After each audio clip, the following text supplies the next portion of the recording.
पुणे संस्कृती वैभव ट्रस्टच्या वतीने आयोजित करिअर महोत्सवाला विद्यार्थी आणि पालकांनी उत्स्फूर्त प्रतिसाद दिला। माजी सनदी अधिकारी अविनाश धर्माधिकारी यांनी स्पर्धा परीक्षा आणि यश यावर मार्गदर्शन केले। अभियांत्रिकी, वैद्यकीय अशा ठराविक क्षेत्रातच स्कोप असतो असे म्हणणे चुकीचे आहे। स्कोप करिअरमध्ये नसतो, तो माणसातच असतो। फक्त गरज आहे ती स्वतःमध्ये डोकून पाहण्याची, स्वची ओळख करून घेण्याची। असे झाले तरच तुम्ही यशस्वी जीवनाची इमारत उभी करता येईल असा सल्ला धर्माधिकारी यांनी दिला। धर्माधिकारी पुढे म्हणाले, करिअर निवडताना इतरांशी तुलना करू नका। करिअर घडवण्याच्या ठोकळेबाज पद्धतीही नाकारा। ज्या विषयात आवड आहे, ज्यात मन रमते अशा विषयातच करिअर करा। पण जे क्षेत्र निवडाल त्यात टॉपला जाण्याची तयारी ठेवा। पुस्तकी अभ्यास किंवा कागदावरील गुण म्हणजे बुद्धिमत्ता नव्हे। अशा बुद्धिमत्तेला हल्ली किंमत नाही। तुम्हाला काय येते हे आधी विचारले जाते। त्यामुळे आवडीच्या विषयात आणखी परफेक्ट होण्याचा प्रयत्न करा असेही धर्माधिकारी म्हणाले। बांधकाम क्षेत्रातील करिअर संधी यावर सुपेकर म्हणाले, 10वी, 12वी, पदवी झाल्यानंतर पुढे कोणते शिक्षण घ्यावे याबाबत पालक आणि विद्यार्थी नेहमीच काळजीत असतात। चांगले गुण असणाऱ्यांना अपेक्षित ठिकाणी प्रवेश मिळतो, परंतु कमी गुण असणारे 12वी नापास आहेत अशा विद्यार्थ्यांनाही चांगले करिअर होईल अशा बांधकाम क्षेत्रात अनेक संधी उपलब्ध आहेत। या क्षेत्रातील कोर्स केल्यास खात्रीशीर नोकरी मिळते। प्रशिक्षण घेतलेले युवक पुढे स्वतःचा व्यवसायही सुरू करू शकतात असेही त्यांनी नमूद केले।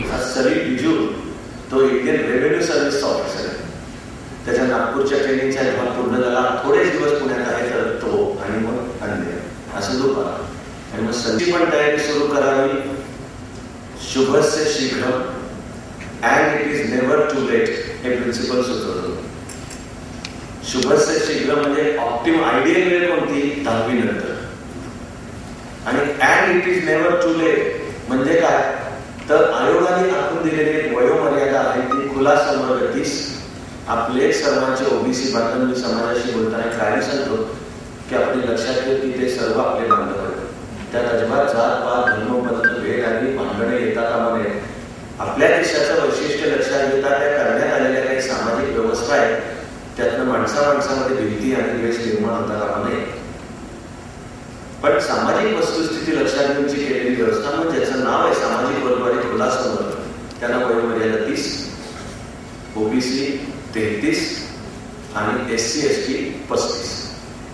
तर it is never too late म्हणजे समजा एखाद्या मुला मुलीच्या डोक्यात अनुक्रमे 29, 32 किंवा 34व्या वर्षी विचारला की मला UPSC देऊन भारत सरकारमधला वरिष्ठ अधिकारी व्हायचं, होता येईल का? याचं उत्तर होता येईल। त्यामुळे शुभस्य शीघ्र and it is never too late असं ते प्रिन्सिपल।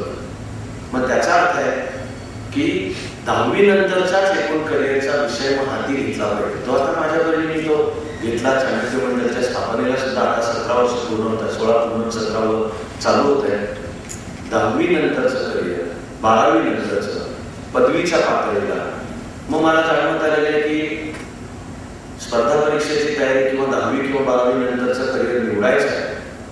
मग त्याचा संबंध असं केवळ तू आर्ट्स सायन्स कॉमर्स असशील का? त्यातल्या सायन्सला गेलास तर 12वीला PCB PCM घेशील का?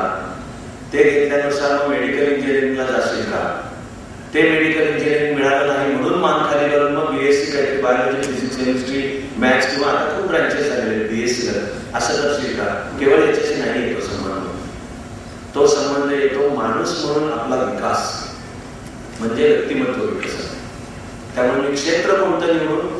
मग याचं सोपं उत्तर आहे की तू स्वतःला ओळखून क्षेत्र निवड। दुसऱ्याकडे बघून तुलना करून काही झापडं लावलेल्या समजुती आहेत की कोणत्या क्षेत्राला पैसा आहे, कीर्ती आहे, चुकीच्या आहेत सगळ्या समजुती। तुझ्या डोकावून पहा, तुला जे येतं, तुला जे समजतं, ज्याच्यात तुझं मन रमतं, समोर विषय आल्यानंतर जो विषय तुला सहजपणे समजतो ते तुझं क्षेत्र आहे। तेव्हा स्वची ओळख असे त्या सूत्राला नाव आहे, नॉलेज ऑफ द सेल्फ, की तू स्वतःला ओळख।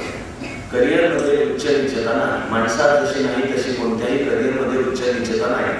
विशिष्ट करिअर म्हणजेच फक्त उत्तम आणि बाकीचं चुकीची समजूत आहे, अत्यंत चुकीची समजूत आहे। सगळी करिअर चांगली, त्या करिअरला माझा स्वभाव आहे का उपयुक्त, माझे गुण माझ्यातले, तर मी ते क्षेत्र करायचं हे त्याचं सूत्र आहे।